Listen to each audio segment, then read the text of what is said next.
Poems here that I wrote in memory of my father-in-law who passed away 2 years ago after a valiant fight against cancer.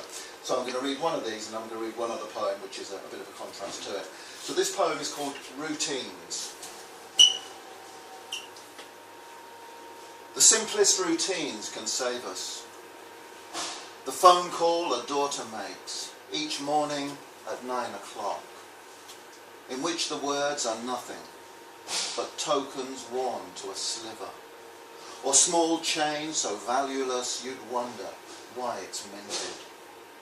But then, like nothing else, the routine alerts us when the call's unanswered, and we try again and then once more, knowing the silence can be explained by a short walk to the paper shop, or a problem with his stoma that stops him picking up, while just in case we cross town through fixated traffic to where he's beached on soiled sheets, hapless and alone.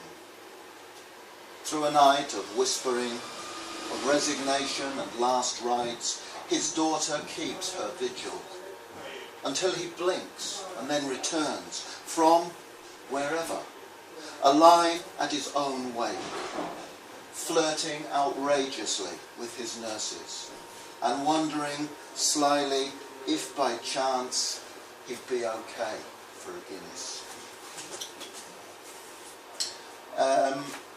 Right, that's somebody getting towards the end of their life. I'll just read another little poem about somebody early on in their life.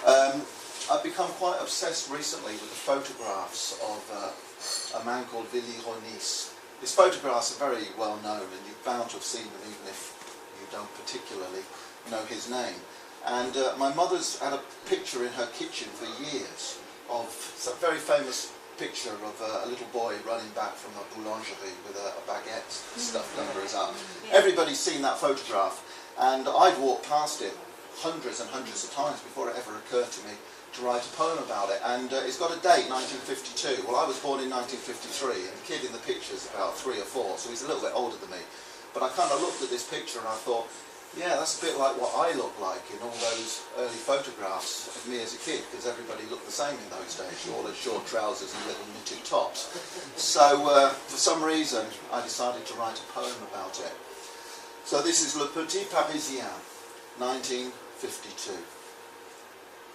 A small boy running, but not for his life, as all can see in his fearless smile and the gleam of elation that shines his eyes. This is the day he will always remember, important only because of an errand, and the small coin he didn't drop, holding it up on tiptoes across the counter of a baker's shop, disregarding for once the glass-fronted shelves of pastries laid out on a lower level. The still warm, unwieldy baguette stowed beneath his arm, he races homewards.